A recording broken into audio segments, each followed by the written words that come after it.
બચાવવાની ખાતર હોય કે ગાય માતાને ખાતર હોય એ હંમેશાને માટે પહેલા મોખરી રહ્યો છે સાહેબ. બીજાની જીવ બચાવવા માટે આહિર સમાજ ધન દોલત એને ત્યાગ કરી અને વારે જાય છે. આવો આહિર સમાજ. એટલા માટે આ આહિર સમાજને પણ મારે બિરદાવવો, કારણ કે આહિરની ઘેરે આહિરાણી થઈને હર ખાવું.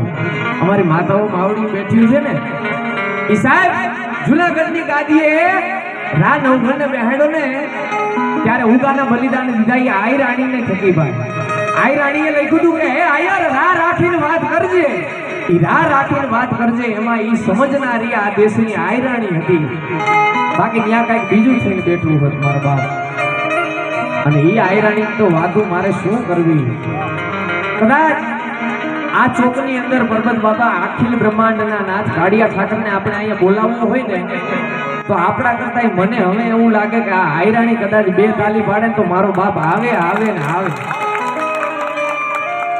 એના બે ઉદાહરણો તમને આપીશ કે રજવાડીની અંદર 140 આયરાણીઓ સતી થી. ત્યારે ભગવાન કાળિયો ઠાકર ડોકમાં ઢોલ પહેરી અને વગાડવા આવ્યો હતો. અને એવું બીજું ઉદાહરણ, તાજું ઉદાહરણ, દ્વારકાની મધ્યે 51,000 આયરાણીઓ જ્યારે મહારાજ રચ્યો ત્યારે ભગવાન કનૈયાની હાજરી હતી અને હતી, એમાં કોઈ શંકાને સ્થાન નથી. એટલે એ આયરાણીને બિરદાવીને મારા ગીતની શરૂઆત કરવી. ત્યારે